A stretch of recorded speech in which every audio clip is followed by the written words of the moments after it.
this closet when I told you no wire hangers ever?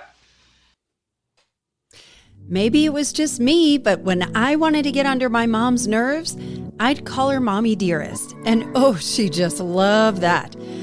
You know, the relationships we have with our mothers are just complicated. And believe it or not, the book, I'm Glad My Mom Died, was an instant bestseller on the New York Times list, and it's still up there. Whew, there's a lot to unpack here. Our mothers gave us so much good and so much generational baggage inadvertently passed down from our mothers' mothers, and we can help but pass it on. So I'm doing something a little bit different today. I lost my mother a year and a half ago, and I connected with Kris Jones, who just recently lost hers. And we thought, wouldn't it be interesting to have an honest conversation about our elaborately tangled connections with our mothers and the legacy we hope to leave as we continue to screw up our kids? Do our very best to improve. But I was really struck with how deeply the conversations go around weight, beauty, and money, and how embedded it is in our hardwiring. This is an episode you'll want to text your friends about, so take a moment, share it with them now, and I would love to hear your stories too. Here's my chat with Kris Jones. Mamas. The two of us are mamas, but we came from mamas, didn't we? We did. We are here with Kris Jones of Red Door Designs, and it's so funny how we met when your mother, Kris, suddenly passed away. Red Door Designs, I'll tell you, just a little plug for you, because you're such a genius at what you do, is your trade is copy that sells, right? Like you have a story brand framework that is all over my homepage of my website. Thank you for that, Kris. Essentially, we met through Elise Archer, and that my mom had just passed away, and that opened up this beautiful, engaging conversation between us. Well, I think what's interesting is that we got to know each other through our relationship with our mothers, and we decided early on, let's do a podcast episode. Wouldn't it be interesting? Because everyone has a different relationship with their mothers. And what did we say right before we started recording? And I asked you, how would you describe your relationship with your mother? Complicated. Complicated. I would do the same. And I don't think my mother knew that I felt it was complicated, but I knew it was. So true. Yeah. My mom didn't know either. I don't think she would have ever described it that way. But so you lost your mother a couple of months ago. I lost my mom about a year and a half ago. And, in hindsight, I have such a beauty and a different perspective remembering my mother, than I did right after she passed and certainly while she was alive. And there are licenses and things that I have done with my life and with the podcast and with how open I am that I would have never been if my mom was alive. Not that she would judge. I don't know why.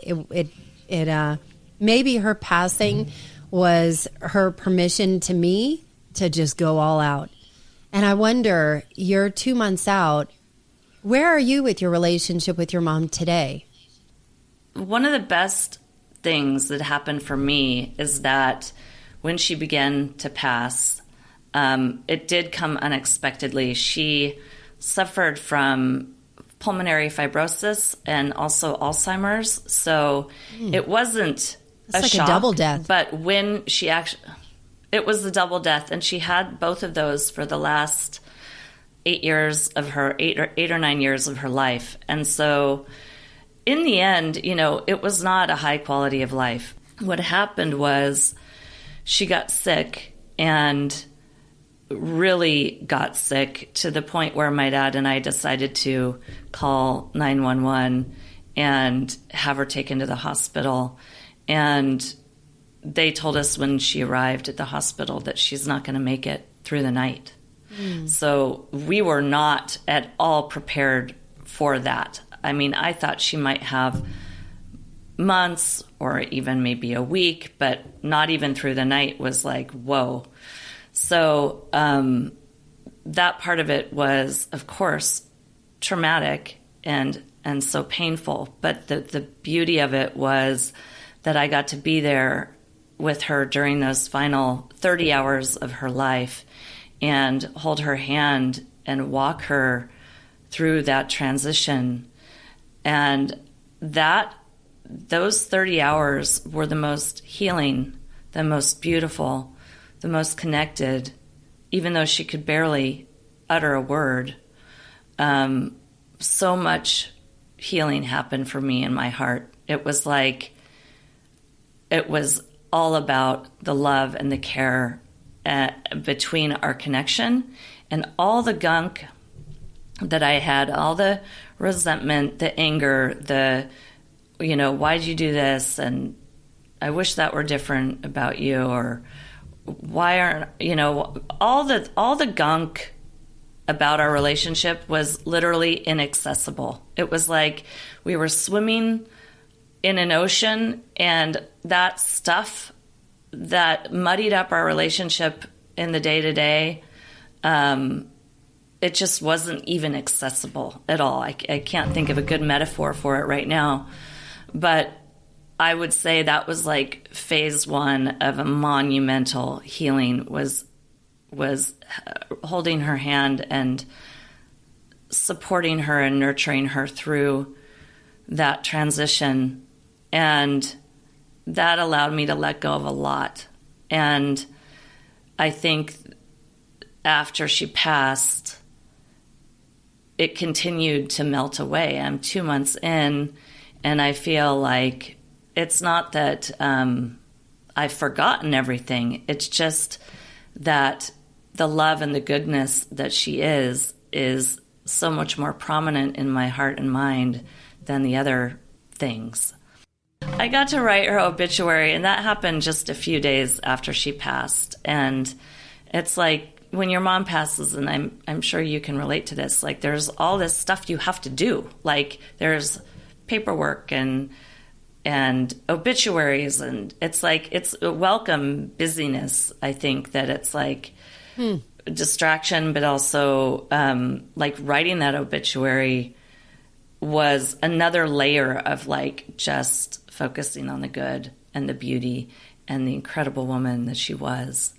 And it happened on my birthday, which is an interesting time. But I look at this as it was the best birthday gift that I could have ever received. Not that she passed, but that I got to be with her in that journey. And then writing the obituary, now writing her memorial, and just really contemplating and focusing on complex and beautiful human that she was, just like all of us.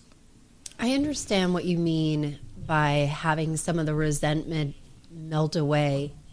And I felt like I spent my entire life angry at my mom, resentful of my mom, literally. And my mom was great, but literally running away from my mother's path. She goes this way, I'm going to go the exact opposite. I'm not ending up like that. And then you become a mother. And you start to realize, now it starts to make sense. What did spirituality look like for you growing up? What were you taught about spirituality? Well, we weren't, I think both of my parents believed in God, but we weren't a church-going family. And so it wasn't really like, we didn't have that foundation. But my mom was always open to talking about things like reincarnation, and kind of she was open to that stuff. And so she and I would have conversations about that even when I was a little girl. But my best friend, her father was a pastor, and I started to go to church with them every weekend. And then I started going to like church camps with her. in the summer, I received a lot of good guidance around spirituality, and eventually I kind of expanded that to more of like a universal truth. I believe in a higher power, and I do believe in reincarnation, and I just know with every cell of my being that there is life after death. And so that also has really helped me, just knowing that she is in a better place, that she's not suffering, that she's with us, that our connection is still very much present.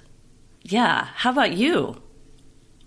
What's your relationship with spirituality, or how did your parents It's funny because infuse that into your life? Yeah, my father was raised Catholic. My mom was raised Protestant. She raised us Protestant. My mom she grew up going to church. We grew up going to church, and we did what every other family did. Vacation Bible school. I mean, it was just a place for us to go. And I guess my mother, and I feel this too as a mom, my kids go to Catholic school, and I'm like, well, they're not learning faith from me, so might as well, maybe somebody else will help them at least have some kind of belief, because me today, I have no answers. I don't have that confidence that you have. I have the hope, and it's something that I'm deeply exploring. But I thought what was interesting about my mom's passing is that when she was in the hospital, she had lung cancer at the end, and they knew it was terminal. And so we didn't know if she had a week or a month, and she ended up having 6 months.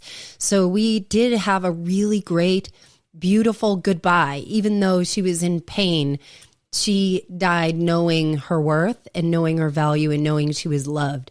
And in her 78 years, she did not know her worth or when she was loved. So I cherish those last 6 months. But when she was in the hospital, and she was in the hospital often, chaplains would come around and say, would you like me to pray for you? And she'd be like, sure. But I don't know that she believed it anymore. I don't know that she had her faith anymore. It wasn't that she was anti-faith.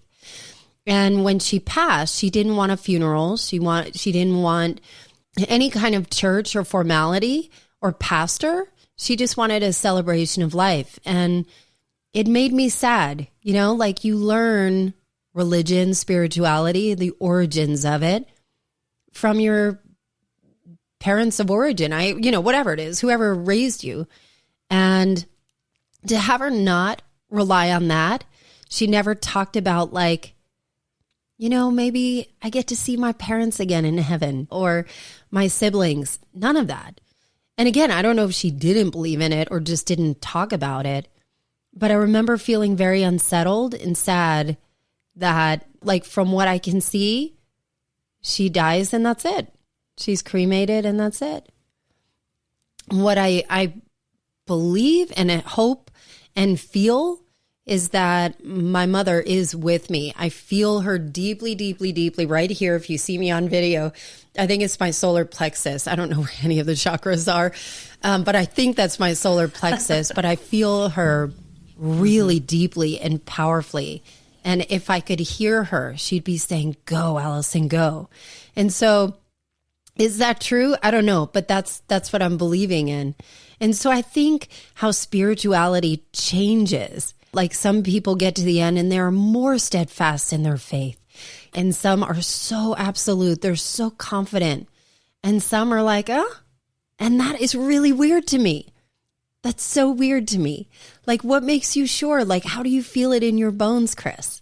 I've always been really interested in the topic, and so I've read a ton of books. I actually listened to a podcast called the Jeff Mara podcast, and he interviews people that have had near-death experiences. He has a new podcast every day. Wow. And so often I'll turn it on in the evening if I just need a little comfort or a little reminder. I'll turn on my buddy Jeff Mara and listen to an interview with somebody who has crossed over and come back. And it's always really calming for me to just be reminded that there's love, there's life, there's connection, there's just pure beauty. So listening to him and reminding myself of those stories continues to kind of strengthen that belief. But like, I also have like a hummingbird feeder right out to the left of my office window, and I fill it up with, sugar water, and the hummingbirds come. And I just, at the beginning when my mom passed, that hummingbird would be there all day long, just all day, from the minute I would wake up until the minute I quit working. And I've had a lot of conversations with myself in my head, like, is that really her? Am I just making this up? I mean, it can't be her. Hummingbirds are just hungry. They're just here for the food. But I'm like, I'm just going to choose to believe that that's her. I'm just going to make that choice to believe, because that's just an option that I have, and so I'm going to take that option. And now my son, who's 5, every morning if he comes into my office, he'll go, Mimi's here, and come look. And so it's a great way to kind of help him realize that she's still with us in some form. Just to take a pivot, take a dark turn here. I wonder about the lessons that your mom taught you that were wrong. Like in my world, my parents split up when I was a teenager, and my mom didn't work. My father was the breadwinner, and my mom, I shouldn't say she didn't work. She raised 6 kids by herself. My father traveled, and my father's businesses tanked. And when they tanked, my mom had to go back to work. My parents divorced. We lost the house. We lost my dad. He left the country. And it was really hard for my mom. And she fell into a deep depression and got on antidepressants. I think it was Prozac, right when Prozac came out. And she blew up. She became obese, like she had never experienced before. So on top of the depression. And my mother would tell us, me and my sisters, never rely on a man to make money. Always make your own, because she made different choices. And I learned actually from Elise Archer that was kind of a toxic thing to say. Like my mother meant take care of yourself, like it was out of fear. It was out of something else, but it's something that has driven me my whole life that I'm trying to untangle. And it almost feels a little bit traumatic that I was so unsafe. You know what I mean? Like I had to get safety somehow. And I wonder if you have any teachings or inadvertent lessons, or maybe direct oppositions that you question now. Oh my gosh, just real and raw, right? You touched on 2 things that I think that I know I can relate to, and I imagine a lot of daughters can relate to, and one of them is weight, and the other is money. And for me, the money situation in my household was tense. My mom and dad were still together until the day she died, but I think that there was a lot of expectation that my mom had around my dad as a provider. I think she married him because she really loved him, but I also think she had expectations around him being this extraordinary provider that she was not going to have to work. And yeah, I think that was her hope. And that it didn't really unfold that way. I mean, my dad was a good provider. He's a hard worker. Everyone in our family is just, we work hard. And it's kind of like part of the culture, I guess. And it wasn't enough for her. She wanted to not have to work. And she didn't work for a while when I was younger, but right around 6th grade, she went back to work. And I think she needed to kind of afford the lifestyle that they wanted to present to the world and to live themselves. So you're touching on some big tripwires over there. You're touching on some big tripwires around, the appearances, right? Yeah. But I remember this moment where I walked into the kitchen area to the dining room table, and I could tell my mom was at the end of the table writing checks, and she was paying the bills, and I could feel her anger and her rage and her the energy in the room was so tense.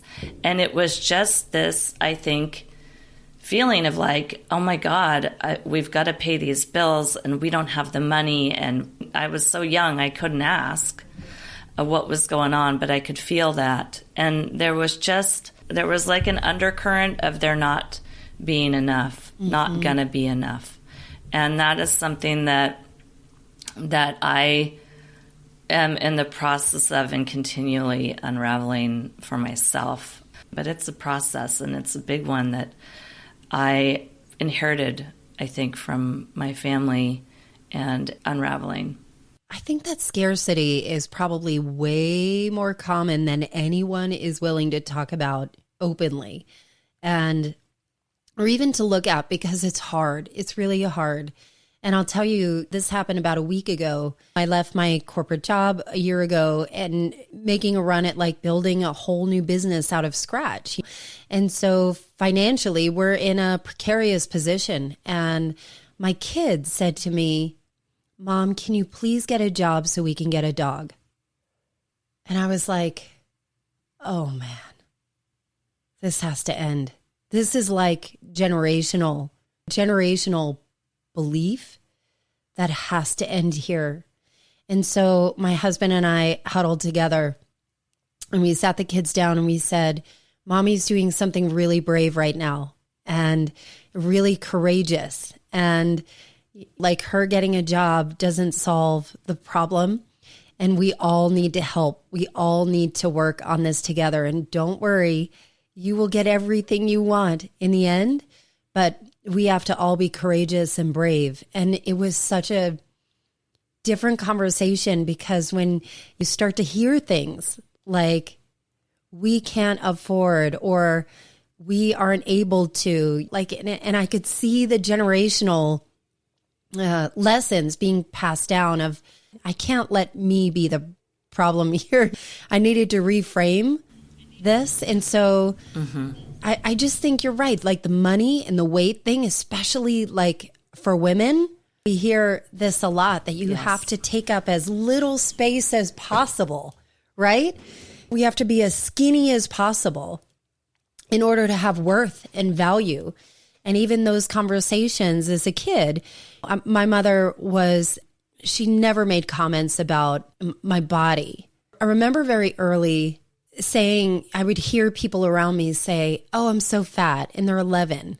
And I'd be like, yeah, I guess I'm fat too. You know what I mean? Like it happens so early, and so much of it might be, I don't remember my mom commenting about her body, but I know how many women will say, don't eat that, you'll get fat, or I can't eat that, even now. And so even like, it's so complicated. It's so layered, right? Well, I know for me anyway, there was another undercurrent around food and weight that was just so clear to me. And it was very much like, you need to be skinnier than you are. And I think my mom's biggest fear was that I would be heavy or overweight, and that I would, number one, that might reflect poorly on her as a parent. Number two, that might make my life harder as far as, I don't know, social acceptance. I'm not sure. I think she thought it would be best if I was skinny. And so, like, I remember in 4th grade, her telling me that I was going away to an overnight camp with my 4th grade class. And she said, if you can come back 5 pounds less, I'll pay you $5. Damn. That's so ridiculous. That's a message. I know. And yeah, that is a very clear message. And so I remember being on that trip, and my teacher, my 4th grade teacher, Miss Ford, she offered me a slice of cheese, and I wanted it. But I said no, because I wanted to lose the 5 pounds in a weekend. Where do you think that came from your mom? Where do you think that came from? My mom was a beautiful woman. She had a great figure. She had a beautiful face. And I think she wanted that experience for me too. I also think I was kind of an extension of her ego. And so I just think it was very important to her that she have a daughter that kind of not be, that I just be kind of mainstream. And I also think like my grandma had issues with food, and I'm sure her mother had issues with food. I think, the women in our family often numb or use food emotionally to cope, with whatever is going on, mostly frustration around not having the freedom that we wanted, or maybe the disappointment of not having our lives unfold around the way that we wanted them to. Can we talk about the freedom? Can you say more about freedom that they want? What does that look like in your family? Yeah. Well, for my grandma, my grandma was a very liberal type. She was creative. She was a performer. She was theatrical. And she actually got a scholarship to college as an orator to speak, and she had this potential and possibility to in that era to be doing that, would have been profound. She did not take the scholarship. She did not go to school. She married my grandfather, who was I would liken him to like an army sergeant. He was very rigid, very controlling. And I think he confined her in ways that were unbearable to her soul. And she was always talking to her kids about buying an Airstream and leaving their dad and just traveling around the world and having I think that story is the essence of kind of what the idea of that freedom. But ultimately she needed a man to pay the bills.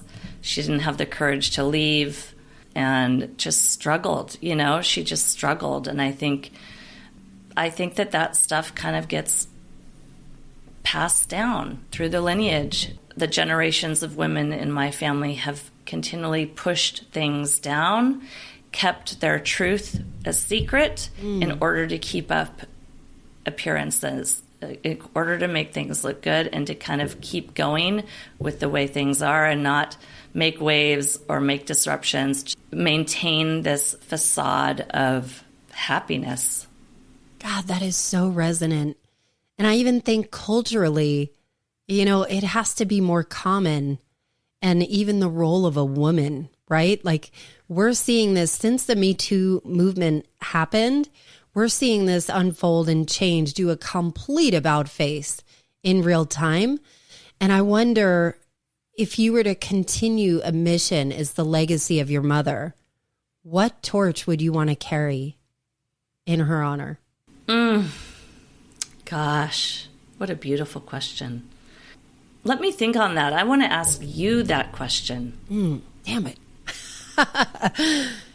I think, what? I actually have an answer to this. I told you that I feel my mother more powerfully than I ever have. And I feel like my full expression of who I am and me being fully expressed in this life is my legacy for her and for my kids. And I've learned as, if you're into human design, I did an episode on it, episode 174 on it. I'm a generator, and generators, like when they're lit up, they light everybody else up around them.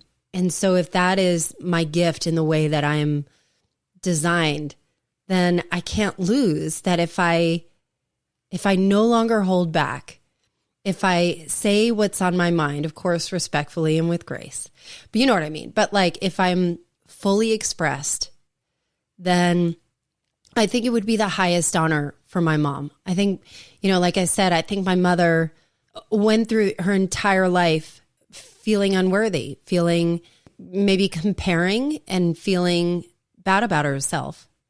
And we grew up in a really, really affluent area. We were like the poor people of the affluent area, but my mother had these really amazing friendships until the day she died. And my mom had no money and suffered with her health when my parents split up. And so for 25, 30 years, she never had access to money or resources and relied often on the kindness of the people who love her. And her friends were really wealthy. It was never an issue for them. They could go on trips around the world. And I think somewhere my mother internalized, and she never expressed that. This is just me projecting maybe. I don't know that she felt worthy. A lot of them are still married, happily married, still taking trips, never having to worry about money. Of course, having issues, health, whatever it is. But my mother she struggled with everything, but tried so hard, like you said, to keep up the face, She would feel awful, but she would have like a Coach purse and her nails done, and the nails would be completely grown out. Like she was just trying to hang on to something to present in a way that felt like she still had it going on. And it was just convoluted. And I think my mom really struggled like with some of her choices. And she was such a great mom and loved us so much. And I think she would be, in my opinion, very judgmental of other people's marriages or partnerships. So if there was hardship, her answer was leave them. That's what she did. Not that she was better off, but I always wonder if she not regretted the decision to leave my dad, but I wonder if she regretted a lot of her decisions because it didn't bring her comfort. The one thing that she did absolutely right were how she raised us, and that we loved her, and that she did do so much. And, like having 6 kids, her most important thing was that we love each other. And, for the most part, we really do. So I don't know. I think that's how I would answer. It was a long answer, but I would be fully expressed. How would you answer? That's so beautiful. I would say the evolution, my hope would be that the evolution of the lineage between my great-great-great-grandmothers down through my mom, that I can step into showing up authentically and in like the realness of, yes, I've got my shit together, and yes, sometimes it's a shit show around here, right? It's like, it's both. And that's normal. It's the light and the dark. It's like, we don't have to be ashamed of the shadow or the parts of us that are just so human, that it's okay to be a really good mom and a bad mom. That's part of like the human experience. So I would love to just break out of that continuation of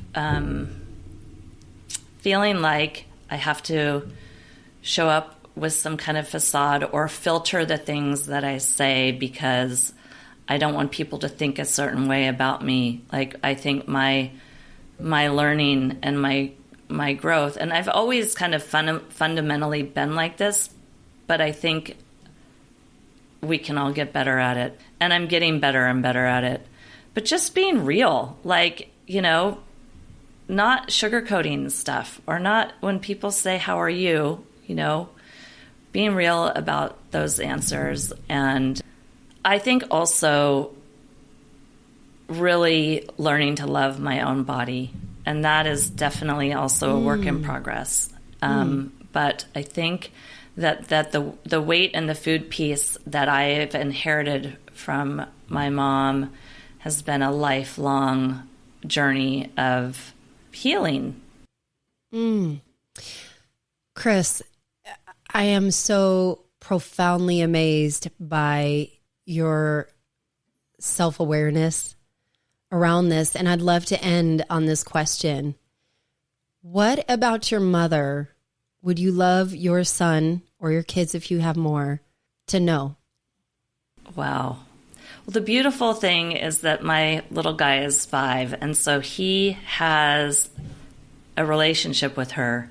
And I think what he knows and what I want him to continue to know is how silly she was. Like, she was such an elegant beauty. Like, she was a model. She was all the things. She was so elegant.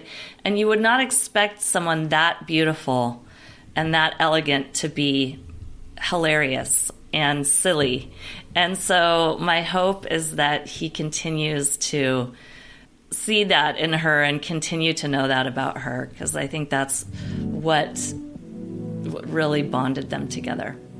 That is so funny. My How about answer you? would be my mom's sense of humor, because she was funny. She just loved to laugh and just, like we would rip on her all the time, and she thought it was just hilarious. Thank you so much, Kris. Thank you for sharing your heart. And, like the relationship with our moms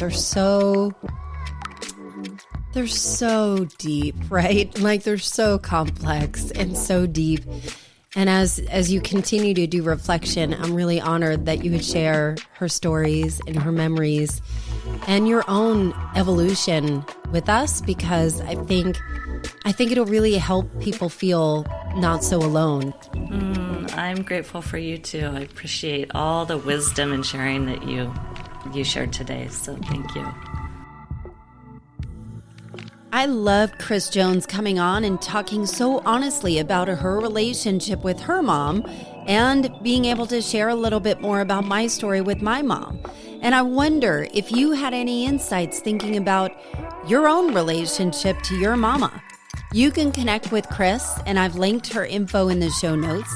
She's actually a brilliant copywriter and specializes in copy that sells for businesses, especially for smaller ones or even solopreneurs. But as for me, I have been building something to provide some much needed relief for burnt out professional women and can't wait to bring it to light. And I'm also offering free calls if you're looking for some kind of relief. So very, very soon, you can go right to AllisonHair.com, leave me your email address so you can get my short weekly emails to help you connect to your most alive self again, but also be the first to know about new programs and new offerings that are coming out and could really make a huge impact for you. As always, be good to yourself so you can be better for others. Thanks for listening, and I'll see you next time.